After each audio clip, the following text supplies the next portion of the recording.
TitleMatchNetwork.com. Were you surprised when Vince created the character Scheme Gene? Scheme Gene. Why would he come up with that character? What do you think? I'm scamming old people out of their retirement money? I mean, one lousy hotline. Right. And he calls me Scheme Gene? Did you personally get offended by that, or no? No. Okay. Why would you get offended? Right. The huckster, the Nacho Man. Right. Please. Did you ever talk to anybody in the company about it in WWE at the time? Did you still have contact with anybody? I did, but very little. I mean, right. They had a job to do. We have a job to do. Talk about the hotline for WCW. Was it a big moneymaker for you, or? It was a big moneymaker for me, but it was a much bigger moneymaker for them. I took that hotline over. It was doing approximately $350,000 a year in revenue. Jimmy Ross and others were doing it, but we got her up and running and started promoting it on the air. And I think you guys will always remember Tonight in My Hotline, 909-9900, all of that. Right. But it ended up doing $3 million a year. Wow. Did you ever feel sleazy by some of the cheap teases that you gave for it at all? Yeah, I did, no question. But on the other hand, you got to have a little bit of that carny in you. Exactly. Humpty Diddy, tip the kitty, 3 throws for $1. Come on in, folks. Right. Sure. Do you think the internet ruined the business? No. I think the internet just became another extension of the dirt sheets. Right. Those great publications, and they were. I mean, all of a sudden there was this subculture that was developing because of guys like Meltzer and folks like yourself and Wade Keller and some of these other guys. Right. Do you go to the sites a lot as far as the internet, or are you not really into the internet? I used to when I had to steal material for my hotline. Right. I'm like that clown from the New York Times. I did plagiarize. Right. Because I lived in a vacuum. Right. I didn't know what was happening. I'd have to go to the sites. And I would talk to a lot of people. I would talk to a Bob Wright. I'd talk to a Madden. Right.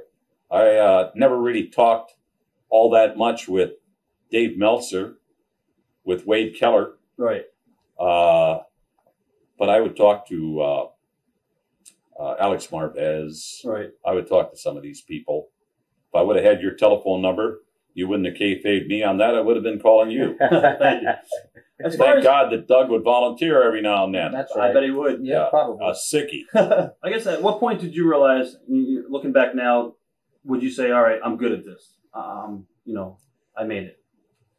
I'm kind of, I've got a little bit of an inferiority complex in that when I sat around, I guess I didn't have the confidence in myself because 90% of the time I didn't know what the hell I was talking about. So as things turned out, I really didn't realize that I was doing a good job until I made the move to New York, worked with Vince McMahon, and the production values that he set up for himself and working with the television people.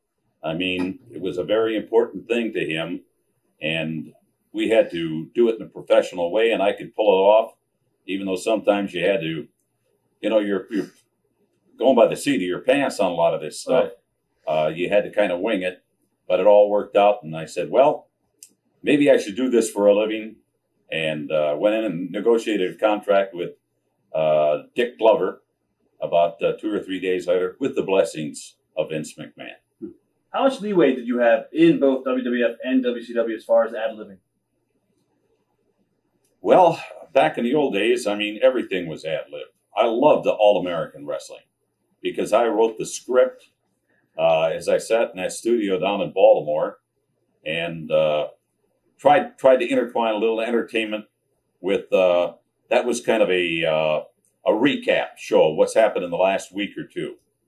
And to be able to talk about some of the things that happened behind the scenes, a great experience. So, I mean, you control the ad-libbing yourself. Right. Eventually, if it became too out of control or too controlled by the company, you would hear about it. I had a tendency to be, what would you say, gentlemen, irreverent from time to time. Right. And that was looked upon as maybe something that shouldn't be done.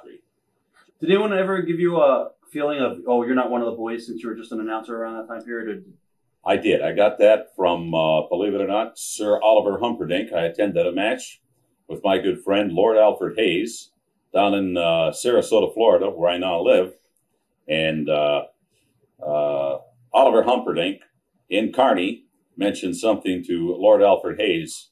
The EA's office in Miazeni, Kiazabes, the EA's announcers. And I says, not me, they don't, pal. That's great. Because I talk Kearney. Right. Speak, understand fluently. Right. 1 or 2 languages. TitleMatchNetwork.com